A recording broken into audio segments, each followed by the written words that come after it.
Hi, you guys. It's Jade here, and I'm here with my very, very good friend Devin. She prefers the pronouns she and they, right? Yeah. She and they and her. And I'm going to let Devin introduce herself.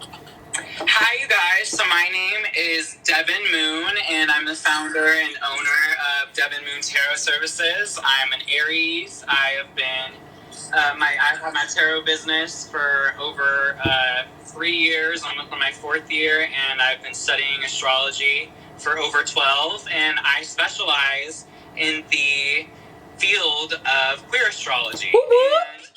And so basically, I have been working on compiling kind of a guidebook slash, a collection of knowledge, rather, for the relationship between queerness and astrology. Because what I've noticed is that in the astrological field and just study, queerness doesn't get a lot of substance. There's not a lot of representation. There's not a lot of people talking about it. And if you looked at Jade's Patreon, you would see the many queer people who had tons of questions about queer astrology. And that in itself shows that there's a really deep need in the queer community to be recognized, spiritually speaking. And I think it's really time that, not only just with the book that I'm working on, that I'm planning on releasing around late August, if not September, I was really wanting it. I really feel like we need to make more contributions towards queer people in astrology and in the astrological community, because we don't get room. Period. We don't.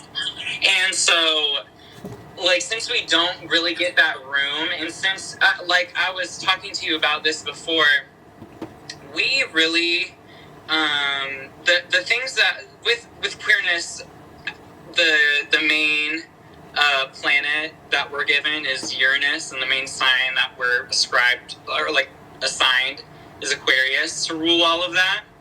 But we have to keep in mind who was doing that and who was assigning those things, and who, the ideas people had about queerness back then. And I think as societally, if we're to move on and expunge these old ideas about queerness and familiarize ourselves with what queerness actually is, then we have to take that beyond what we know physically. We have to take that to the metaphysical. We have to take that to astrology and numerology and tarot and witchcraft and different religious or spiritual beliefs, whatever fence you are behind.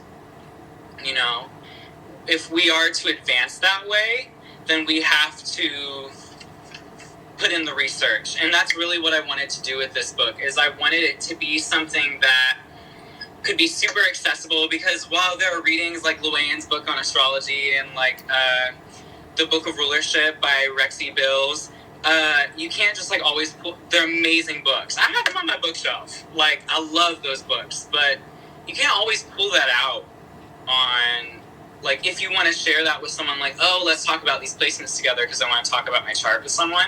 You can't always just pull out a hotel Bible. Not the hotel Bible.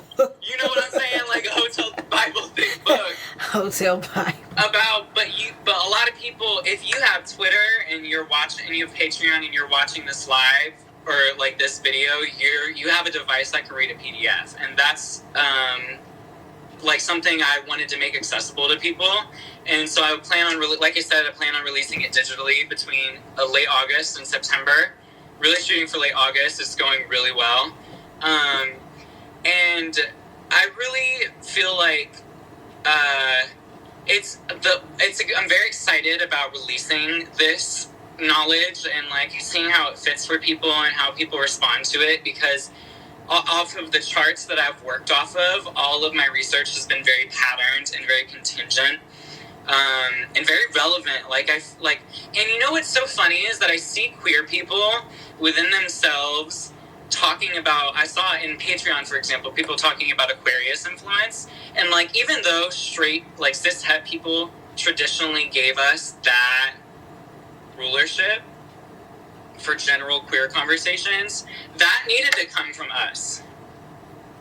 You know what I'm saying? Mm-hmm. Like, that kind of it's really time that we center ourselves in these conversations, and we decide and we make the rules for what astrologically governs queerness, because everybody who's been talking about it beforehand has lazily done it, and it lacks multifacetedness. And as a trans woman myself, who's like, as someone who's bisexual and trans, I've known I was the two for the longest time. And so, and I've also been studying astrology for the longest time. I've been studying it for over 12 years, and that's the majority of my life, you know what I mean? So, but I never saw anything that resonated with that part of my life, you know? And I can't imagine how much my learning would have been accelerated in my self-understanding if I read a book that had language that I could describe myself with. And I think that's really important with the work that not only I'm doing with my book, but what we're doing with this video today, and what I'm really excited to do with you today. And so we were here to talk about Patreon questions. We were, but before we get into that, I wanted to touch on the conversation we were having earlier, where you were telling me, Devin was telling me about her theories on, well, actually, because Devin has been studying astrology so long, and particularly queer astrology, and because Devin has firsthand experience in queer astrology, I don't really like to use the term theory. I much rather say that is what it is, because well, you know, I don't know, theory has just become so condescending on Astro Twitter now, and I don't know, something about it. But what I'm saying is, if her research dictates that it's true, then it's true for her, and you know, you can agree or you can disagree, but you are free to dictate it as you please for yourself.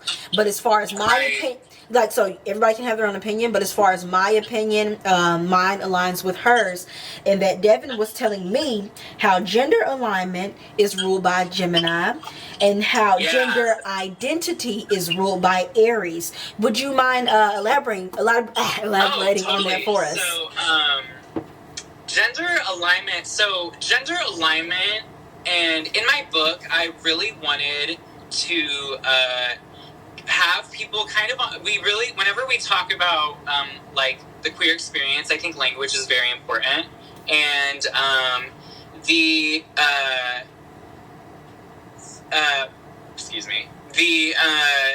language, like I was saying, that we use to describe ourselves and describe our experiences is really crucial. It's really crucial, essentially, that we're on the same page. My little Pisces mark here over-explaining. But it's really crucial that we're on the same page about what we're talking about. So in my book, I wanted to do a glossary, essentially, for queerness and, like, queer-related terms and things related to the LGBTQ community. Mm-hmm. And then a glossary for more astrological things, so like personal planets, or what mutual reception means, or what a retrograde is, if you don't know, or what is a house, or what does trans mean. Like, I really want everybody to be able to follow along. And so I digress back to our conversation about gender alignment and gender identity, both being respectively ruled by Gemini and Aries. Gender alignment refers to what an individual feels whenever their gender expression aligns with their gender identity.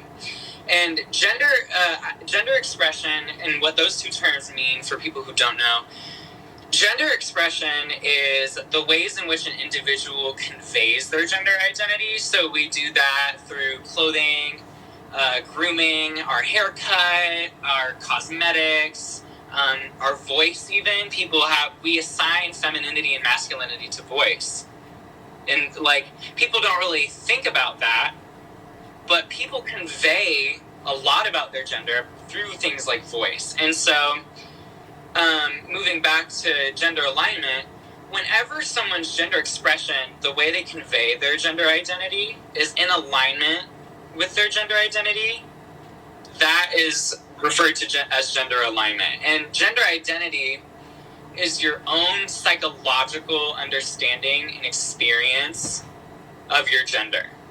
And so that's different from your assigned sex, because your assigned sex is based off of biological anatomy and chromosomal anatomy at birth, whereas gender is a concept. We conceptualize that, and we create roles and stereotypes and traits around masculinity and femininity so we can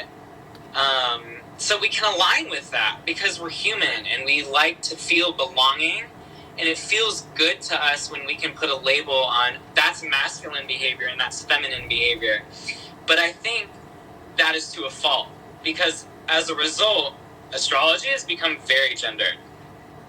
Very gendered. Mm-hmm. Mars is your boyfriend, husband, men. Mm-hmm. The Venus, women, your wife. No, it's not that. Mars rules sexual conduct. Mars rules sexuality. Venus rules lesbianism.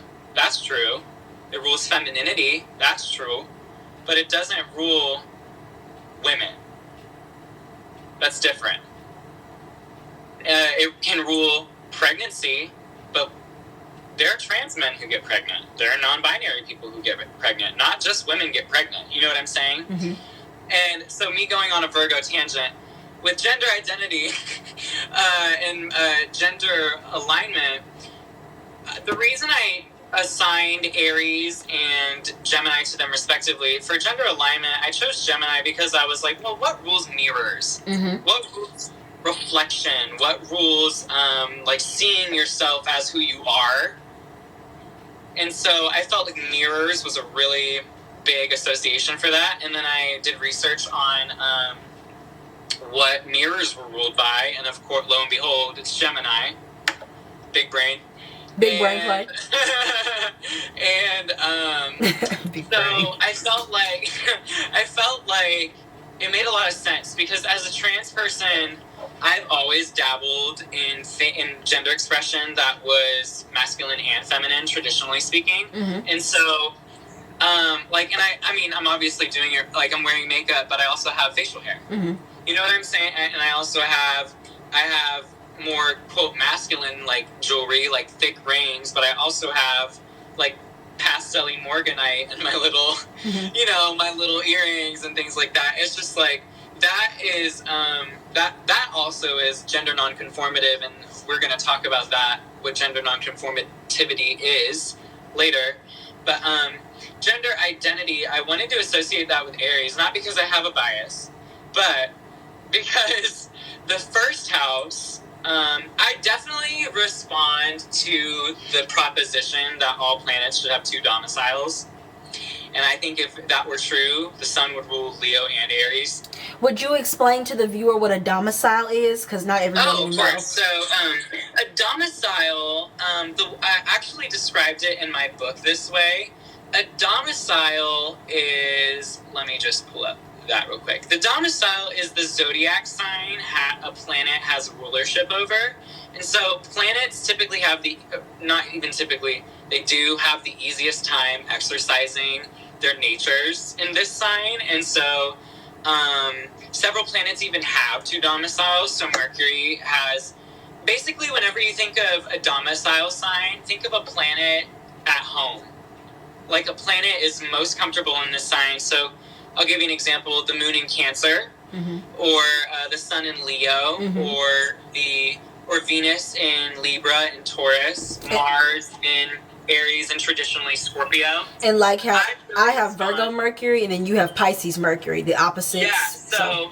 Yeah, and so that, like, not only, and so me saying and so 70 times. It's okay. That is a Pisces Mercury thing, by the way, repetition. But oppositions are often seen as hard aspects, but, like, we communicate really well. And so it's interesting to see, at least with how natal charts and queerness and identity works, with all of these aspects considered, Saturn making a hard aspect to your Venus isn't always a bad thing. Mm-hmm. Right. You know what I mean? There's right. a lot of discipline to that. There's a lot of careful decision making. There's a lot of, even though your expression romantically may be limited, or you may have a hard time expressing yourself romantically, you are probably more likely to be surrounded by people who bring substance to you. Mm-hmm. And then Saturn, You know what I mean? Saturn's children, aka Capricorns, aspects to Saturn. Saturn rewards your strife. Saturn rewards your hard work. Absolutely. Always. I always say, opulence, you own everything. Saturn is fierce on his children. He's very punishing, you know? But Saturn is even, like, more malevolent towards the people that betray his children. Mm-hmm. And he is so rewarding whenever his children learn why he makes them go through things. And so, like, no, even though Saturn has a very big deal to do with being closeted and homophobia and transphobia, because Saturn rules oppression and generally rules, like, if you think of, like, a glass ceiling, that's Saturn. That's totally Saturn. Systems and structures that are queerphobic and are violent towards queer people and trans people are governed by Saturn. So think of, like, how, like, the industry of marriage, Saturn rules, even though, and we think Libra rules marriage, that's true, but Libra exalts Saturn. Not just Venus, Saturn. Saturn has a lot to do with tradition and keeping things the way they are for a long time, and unfortunately, violence and separation and isolation of queer people has been a part of that. And I just think that it's important to look at. So if people, this actually is a great segue to start talking about our Patreon questions. Go ahead. If you want to go into that, great. So, you're leading this thing. You're queen that's here. Amazing. Don't you know play. what? Okay. Listen, I'm just listening and receiving. Let me get my water. And y'all, before this, me and Devin were on the phone for like an hour and a half before this, and she was explaining to me a lot of different things. And I, me being cis, it's what I think there's another word. Is it it's something? It's cis something, right? It's cis. Cishet. It's cishet. Yeah, I wasn't sure. So me being cishet, my experience is limited. My view has been limited. Like, I had plenty of gay friends in high school, but we didn't have conversations about gayness. What is gayness?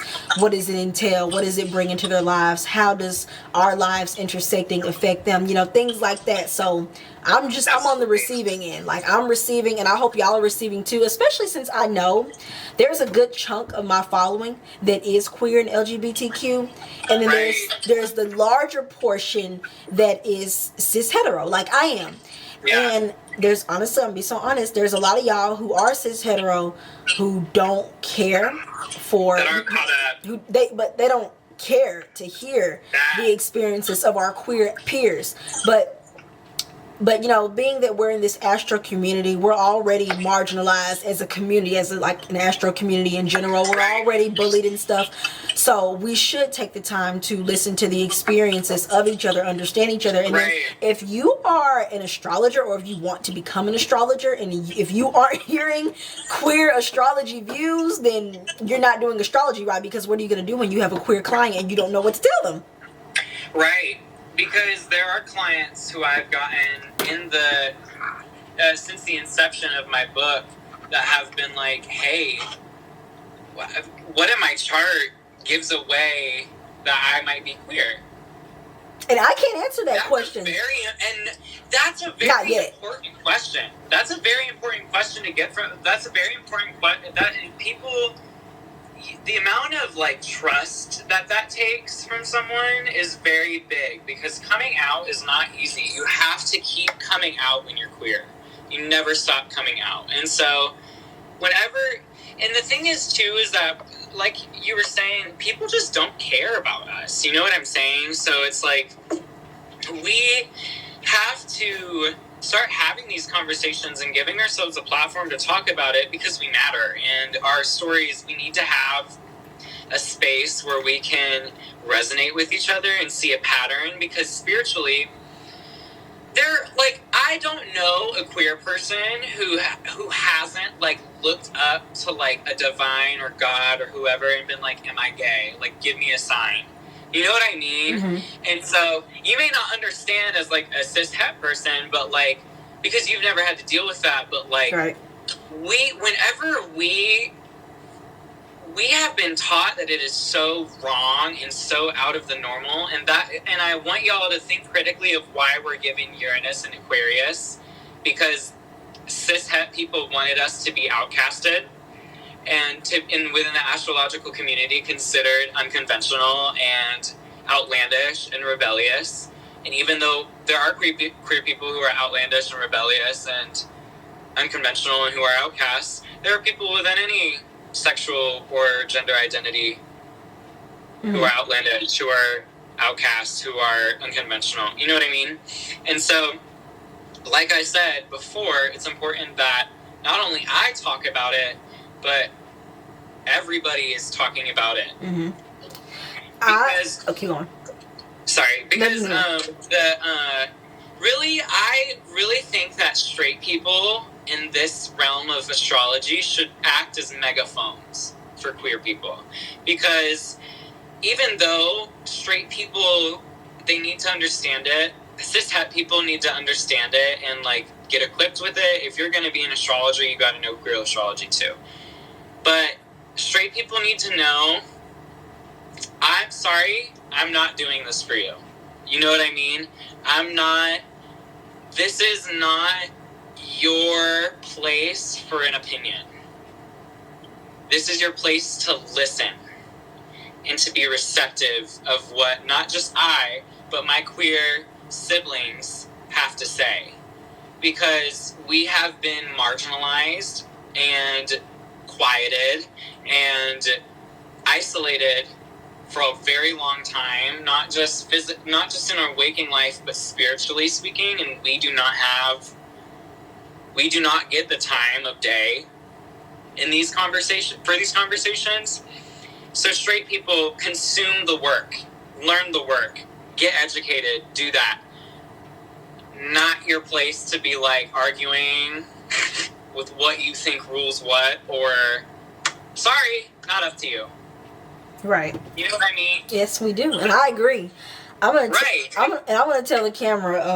I've been holding this in because I didn't have a proper place to express it, I feel, but about 3 weeks ago, when I first made the Patreon post asking what type of LGBTQ questions did you have for astrology, y'all, I kid you not, I lost like 15, 20 patrons after that post. There's nothing wrong with losing patrons. That just comes with anything. Followers, patrons, it's all the same. But damn, that was the straw that broke the camel's back. Inclusivity? You know what damn, like. And that's what I'm saying whenever y'all, as when I say y'all, I mean cis het people. Yeah. Need to know, who want to do the work and want to educate themselves, and I'm speaking to y'all as a group. Right. Who want to know what we go through and understand. Y'all have to also get that we come from a place like that, where just even talking about us is so repulsive that 15, 20 people could be completely out. Turn off. Like, it was immediately after. It was within the hour. You know? And so, like, if you are going to... So, straight people, my straight cis people, if y'all are going to consume the work, please don't talk over us. Please, if you're going to consume the work, let us talk our shit. Because we need to have the room to do it. If we're gonna have errors and mistakes in our interpretations of astrology and queerness, can we at least do that within our own community? Thank you. Mm-hmm. So, moving on to our Patreon questions. We got a lot of comments about anything specific in the chart that would symbolize liking the same sex. And so I immediately took to a lot of the charts not just my own, but a lot of queer people of many different identities, gay, lesbian, bisexual, pansexual, gender non-conforming, transgender, FTM, MTF, FTM meaning female to male, and MTF meaning male to female, gender queer, non-binary. There's a lot of language that goes into it, which is why I was talking about like why language is important. And for the people who are watching, I'll clarify all of that. But as I go on, but there is a lot of work I did researching the patterns within queerness, and it's not just Aquarius has a lot of influence, I will say, but it's not really so Uranus. It's more of like how Aquarius aligns itself within a chart, and so that is typically done through degrees, houses, or placements, like placements throughout the charts rather than or aspects. Could you repeat that? She said it's more about how Aquarius and Uranus align itself throughout the chart. That's a really great way to put it. Language. I use that phrase and like because really, queerness is not something. That's why I was particularly frustrated looking at the substance, basically non-existent. That substance on queerness already, and it was just chalked up to one planet. Queerness has so many different expressions and identities, and like how the rainbow flag is rainbow, different colors. The rainbow is so many different colors, same shit, right? So queerness has to have a lot of different planets, and so the language I use to describe it, rather than planets in the chart, even though I do say that directly, it's rather how the planets coordinate a relationship with one another in the chart, because that's what planets are doing at the end of the day.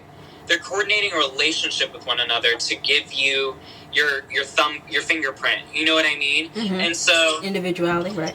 Exactly. And so that's why I think in the positive aspect and not really the outcast rogue aspect of Aquarius, the positive side of that would be that individuality is extremely expressed in queerness. Duh.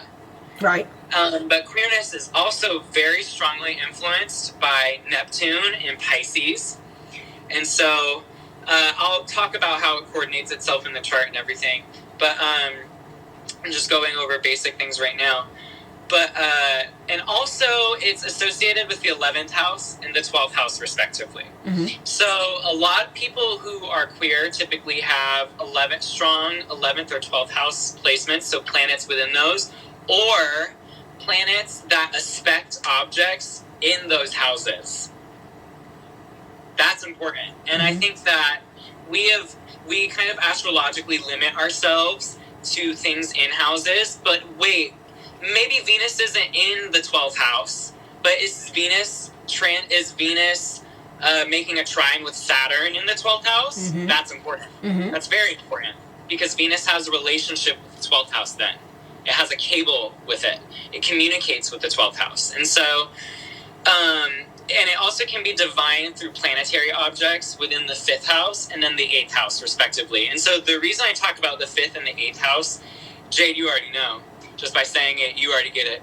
But for people who don't know, the 5th house is, and through my research, I've noticed that it's not just like creativity. It's not just pleasure, or like our kind of flings are very. It's like that's kind of like our superficial intimacy, like hugging, kissing, cuddling. Like I would associate it with that. Like I really feel like it's kind of basic affection, our infatuation house, what we are attracted to, kind of on a like, ooh, she's so pretty, like I want to marry her. You know what I mean? Like that. I think the 5th house kind of embodies that, and then the 8th house is. That 5th house is kind of like one night stands, I would say, whereas the 8th house is like sex. That is your and not just sex like in the in like sexuality or sexual orientation, but your physical proclivity to things, like who you are physically attracted to. The 5th and the 8th house can show preferences. And you did an amazing thread about link cables and the translation of light. in the translation of light and link, I'll just refer to it as link cables from now on. But link cables many have aspects for people to know. Sorry. I was.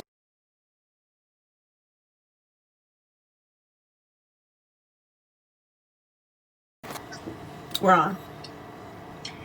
And there's a lot within the chart. It's very strongly influenced by Neptune and Pisces, like I was saying. And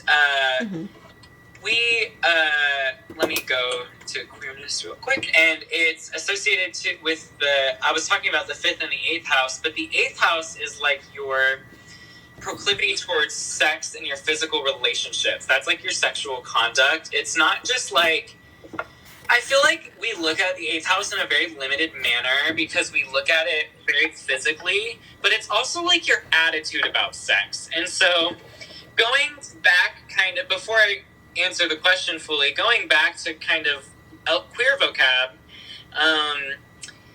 sexuality is an individual's personal beliefs, their attitudes, or their like feelings towards sex and like physical intimacy, and that includes sexual orientation. Whereas sexual orientation is like an individual's sexual, romantic, or emotional attraction towards other people.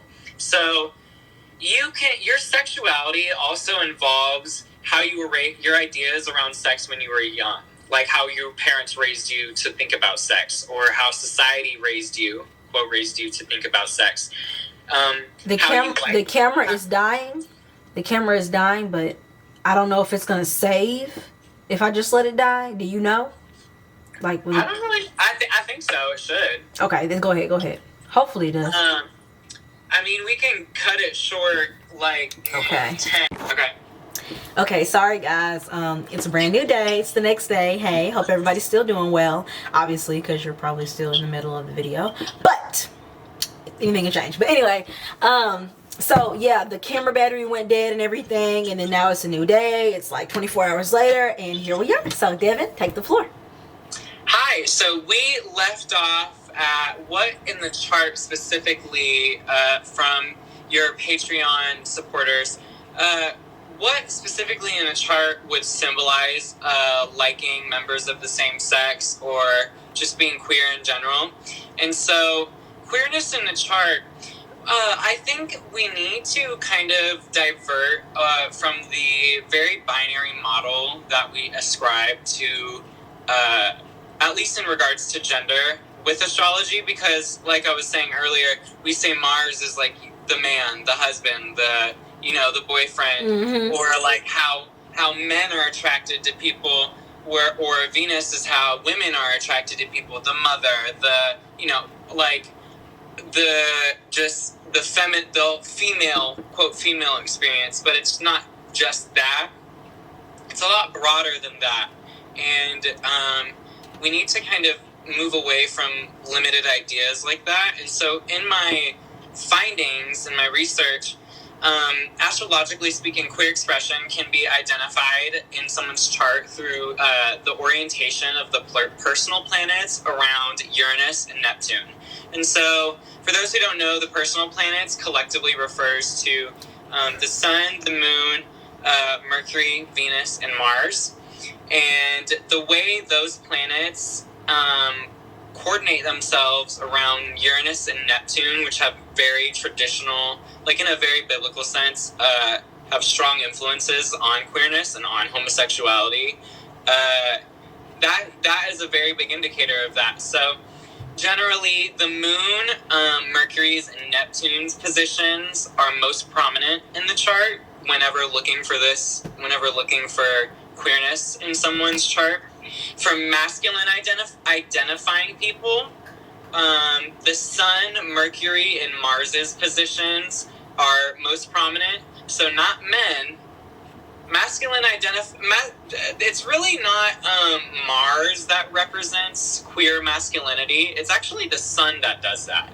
Because if you think about it, Leo, one of the fixed stars that I was talking about in my book, I believe Saturn is at 7 degrees. Let me see, I have it in my book right here. You know, I'm flipping through my pages, notes. And what's the name of the asteroid? Or the star. The fixed star. Yeah. And not Satalaglia. It's Acellus Borealis, and it's at 7 degrees and 34 minutes Leo. Could you spell that for us right quick? Just so they know when they go look it up. Acellus Borealis is spelled ASELLUSBOREALIS. And I was really drawn to that star in my studies, and that star is at 7 degrees and 34 minutes Leo. And that star rules patience, beneficence, heroic, and defiant leadership. Mm-hmm. And so with defiance being really prevalent there, it makes sense that the sun kind of carries unique identity and kind of standing in your own, which really is what every queer person does, because our existence is political.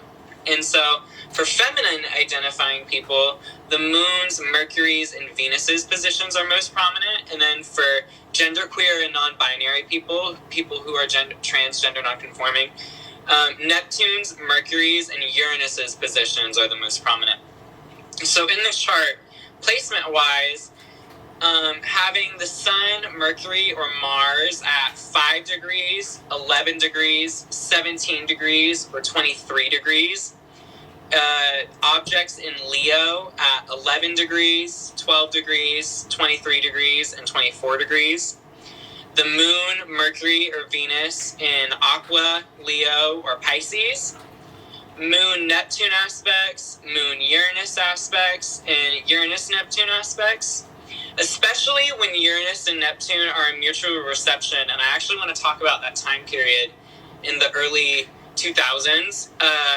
People with I've noticed people who have Uranus and Neptune in mutual reception, and people who don't know what mutual reception are, we talked about it earlier in the video. Just a reminder, when two planets exist in the other's ruling sign simultaneously, so the Sun in Gemini while Mercury is in Leo, for example,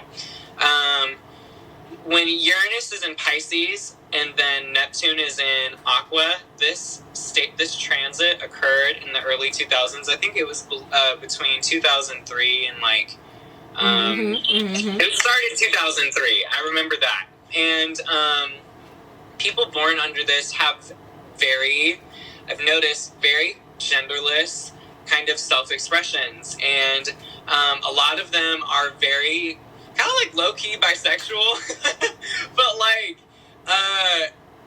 it's just like, I don't know how to explain it. It's like a quote, generational undertone of just queerness to those people. Because Uranus and Neptune are transpersonal planets, and that kind of symbolizes what we go through as generational groups rather than kind of what we do individually as people.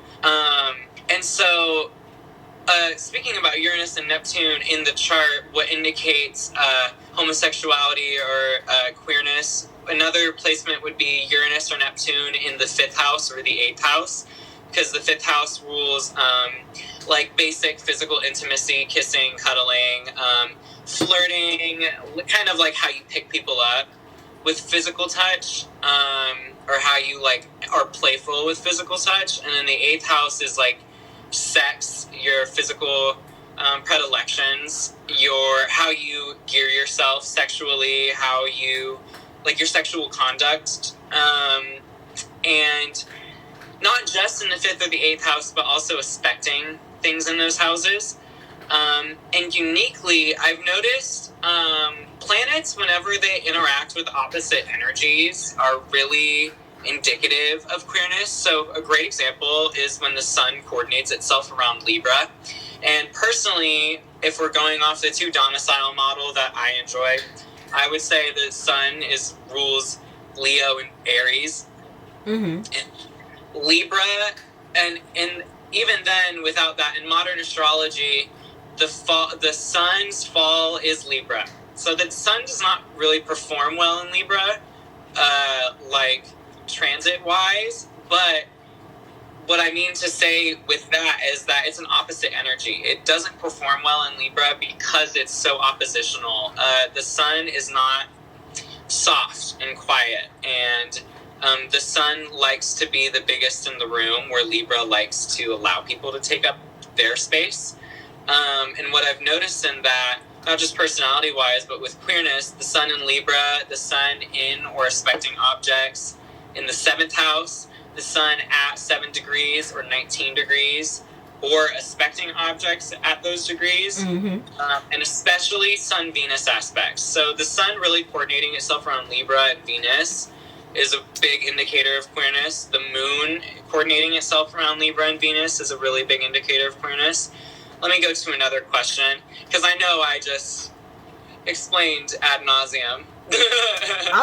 I'm just soaking it all up. I'm just like, exactly. I'm staring at you, because I'm looking at the camera screen, and I'm staring at you in the camera screen. I'm just like mesmerized, like my glasses haven't even moved from behind the camera. Please, you're just giving statue, Medusa. I am, because I'm focused. I'm like very that. Virgo Mercury.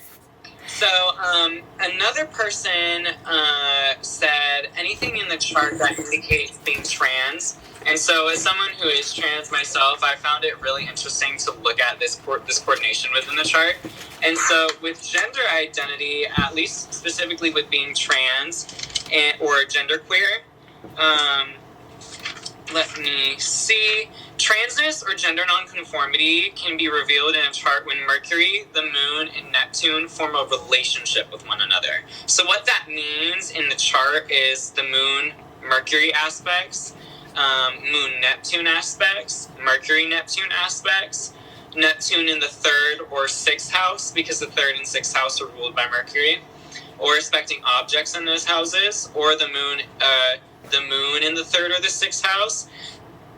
Gender incongruence can be particularly seen when the Moon and Mercury make a hard aspect with one another. So a square, an inconjunction, an opposition,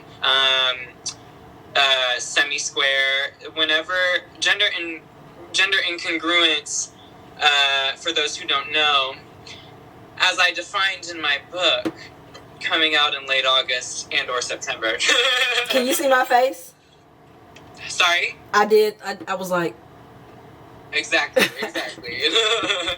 So, gender incongruence, as I defined in my book, is the persistent dissonance one feels between their assigned sex and their experienced gender.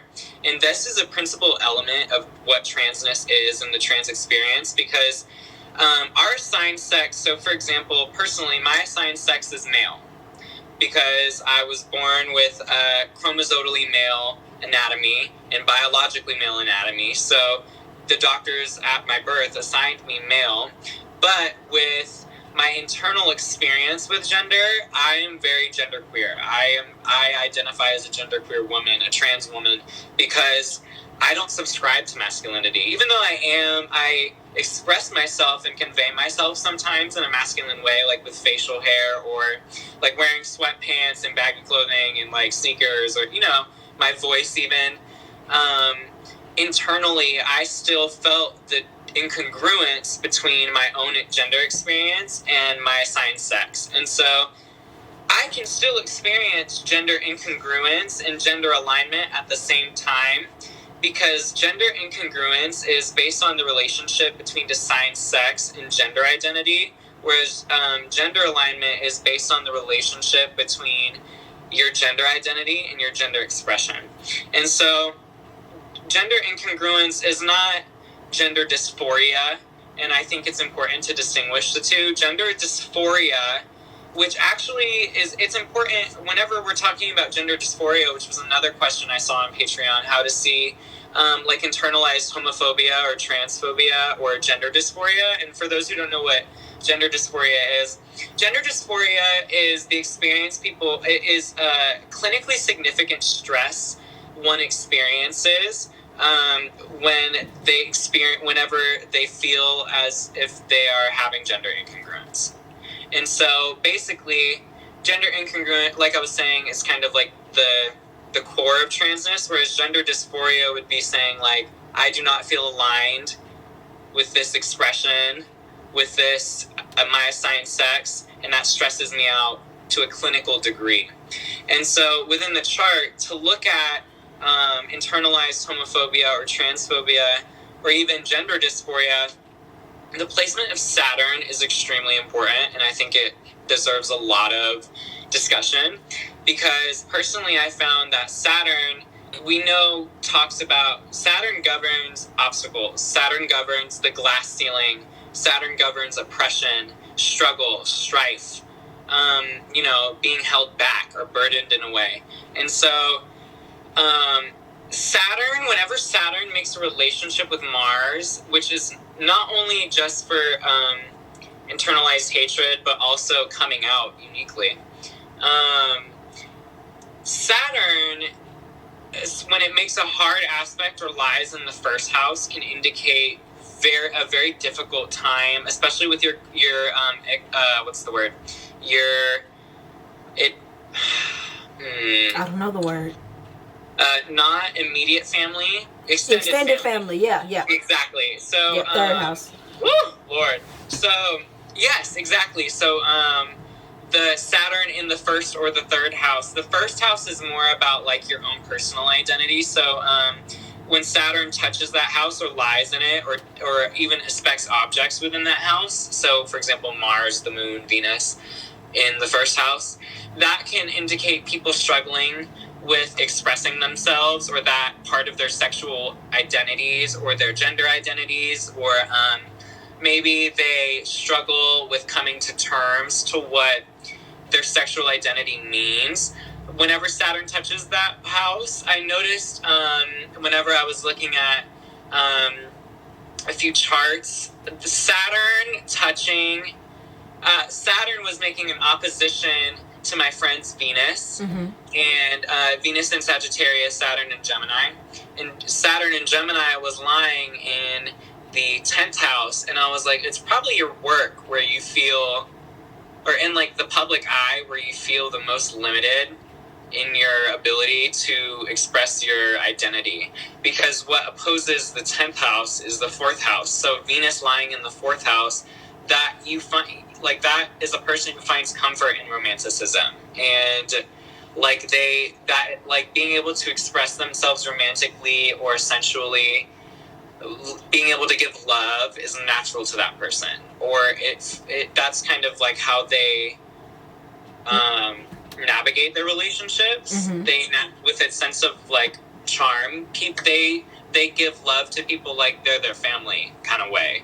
Because the 4th house rules family and origins, and kind of being like a neighborly person. Like, love thy neighbor is a very 4th house kind of concept, in my opinion. Let's go to another question. And we've got 5 minutes on the clock.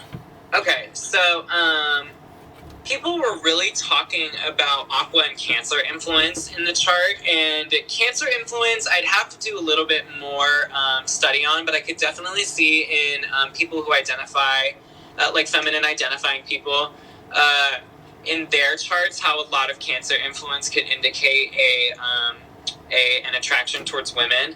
And I was definitely looking at sexual preferences, because sexual preferences and sexual identity aren't the same thing.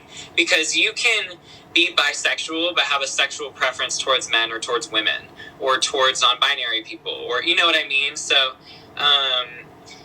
indicators of aqua influence, I was saying earlier, we were really like in literature really given aqua very lazily, and I think even though Uranus does have a good amount of influence on queerness, it's not the only indicator of it. So aqua placements, so people who have personal planets at 11 degrees or 23 degrees, personal planets or aspecting objects at those degrees, personal planets touching the 11th house, personal or objects within the 11th house are also, for example, my Jupiter is in the 11th house. Even though that's a social planet, I only have queer friends. Like the majority of my friends are queer, and even though my 11th house is in Cancer, the 11th house naturally embodies Aquarian energy, and having Jupiter in there shows that there is a very big attachment to like queer networking and for connecting with people who are familiar and who beliefs, share the philosophy. same experience with me, exactly, who bond the same way I do. And also who grow the same way you do, because you're both going to grow in queer identity. Totally, and that's why I think, like, I kind of trailed back overall to, like, why I really wanted to do this book. Not just because you were like, you need to write a book, but also because I think that we weren't ever given the chance to talk about ourselves. And so whenever people can have this on our phone, I'm so eager to see the conversations and, like, the messages that people are going to send me, and the conversations that I'm just going to see on the timeline, and, like, and then other people, like, just figuring it out and, like, feeling it for themselves. And that's the kind of healing that I think the queer community needs, spiritually speaking. And just thank you so much for giving me this opportunity. You don't have to thank me. This is should be standard, you know. Exactly. But I do have to give my tens to the baddest in this side of the country. Like, don't play with me. She likes to play with me. She likes to play with me. No, I'm not even playing with her. I'm just telling the truth, y'all. She just can't accept that Virgo Mercury can't accept a compliment. I really can't. But I love you like cooked food. I appreciate you so much for giving me the platform to not just talk about my book, but, you know, kind of give people a little bit of insight on, just briefly, on what they can see in their own charts and kind of fit the puzzle pieces together. Thank you so much. No, thank you for being here. Also, I want to thank you. Y'all, one thing about it, nobody, like, as a cis hetero person, nobody owes us explanations and lessons on gender expression, queerness, on the LGBTQ community. And to learn all of it, to understand all of the different parts, because there are many different parts that make it up. They're all important, and it can be difficult to learn it if you're not coming from that place. And so it has been difficult for me. There are a lot of things, like just like some random things that I don't know what to say or how to say when I want to be inclusive. So I'm grateful to have a friend like Devin who is willing to teach, because she doesn't have to teach me shit, or anybody. Like, nobody has to teach me anything. No, like, seriously, like, so it's like a, what's the word? It's like almost like a cheat code, you know? Like, it's just like, okay, I get it, you know? It's like a nice cheat code. And then also, I'm sure the people watching this who are also cis hetero are very grateful to you too, because not only did you just teach me in this video, but you taught them. So y'all got to learn too. And not only did you get to learn, but you get to learn it with astrology facts too. So totally. And I encourage everybody to take notes and, you know, like, get prepared for what I'm about to release in the future, and kind of talk with what we've discussed here now. I'm sure you and I are going to collaborate so much more in the future.